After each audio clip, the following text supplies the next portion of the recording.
वरदान नहीं, श्राप का परिणाम है महाकुंभ। तो इस पूरी परंपरा के पीछे एक ऋषि का श्राप है जो आज वरदान बनकर हमारे सामने है।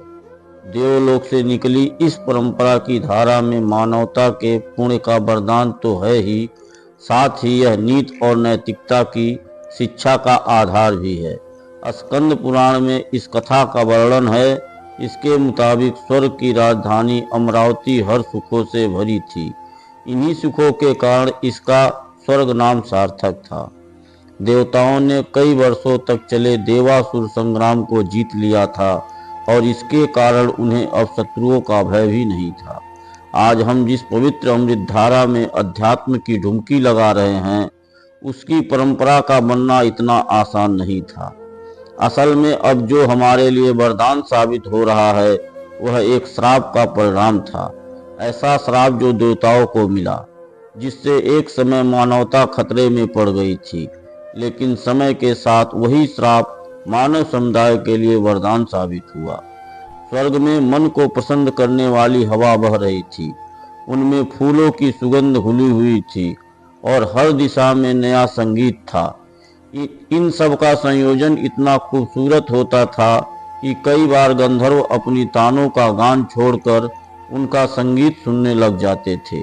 इसका असर ये था कि अब देवता भी धीरे धीरे अपने कर्तव्यों को छोड़कर आमोद प्रमोद में लगे रहते और उनके अधिपति इंद्र तो राग रंग में ऐसे डूबे थे कि अब उन्हें ज्ञात नहीं था कि संसार के प्रति भी उनका कुछ दायित्व है।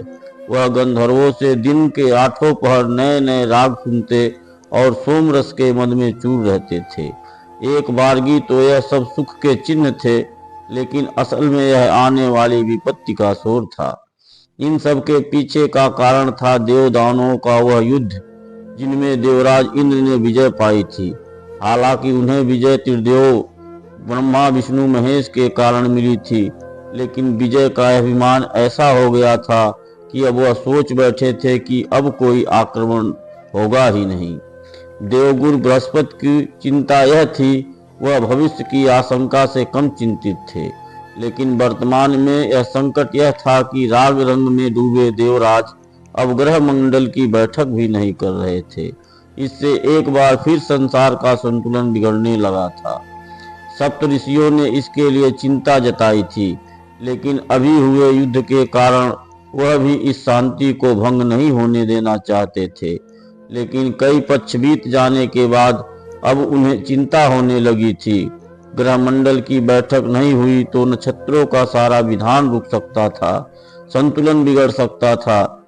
इस चिंता को दूर करने की देवराज इंद्र से बैठक बुलाने का अनुरोध करने ही ऋषि दुर्वासा सप्त ऋषियों के प्रतिनिधि बनकर देवलोक की ओर बढ़े।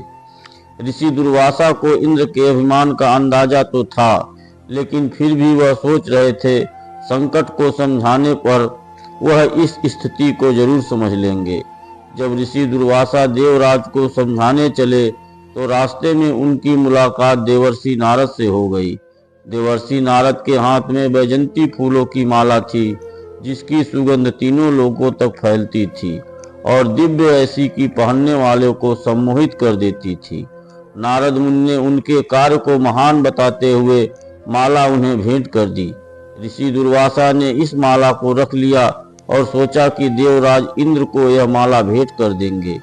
ऋषि ने सोचा कि इंद्र अगर उनकी बात भी न समझे तो इस दुर्लभ उपहार से उन पर उनकी बात सुनने का एक दबाव जरूर पड़ेगा। इन्हीं बातों को सोचते गुनते ऋषि देवलोक को पहुंच गए। देवलोक पहुंचे दुर्वासा को प्रारंभ से ही अनिष्ट की आशंका लगने लगी। वह इंद्र के मन में जगे अभिमान को समझ गए थे।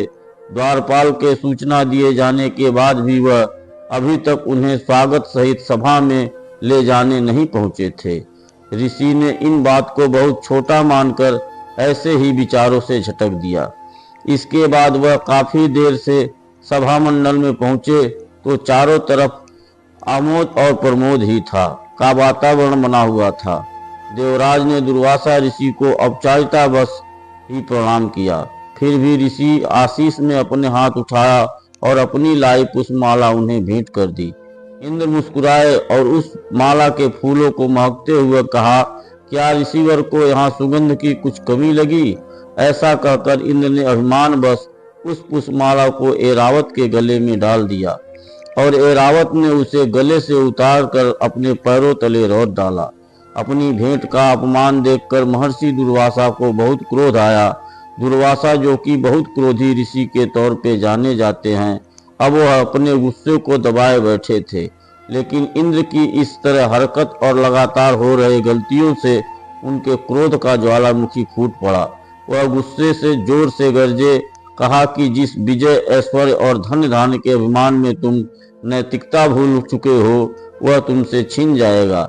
यह स्वर्ग भी तुमसे छिन जाएगा और तुम लक्ष्मीहीन हो जाओगे। महर्षि दुर्वासा के शाप के प्रभाव से इंद्र का सारा ऐश्वर्य लुप्त हो गया। संसार से देवी लक्ष्मी का ही लोप हो गया। वह सागर में समा गई और तीनों लोकों में भयंकर गरीबी और दरिद्रता छा गई। लक्ष्मीहीन इंद्र पर असुरों ने संगठित होकर फिर से आक्रमण कर दिया। इंद्र दैत्यों के राजा बलि से युद्ध में हार गए। इसके साथ ही संसार से सारी औषधियां भी लुप्त हो गई। राजा बलि ने तीनों लोकों पर अधिकार कर लिया।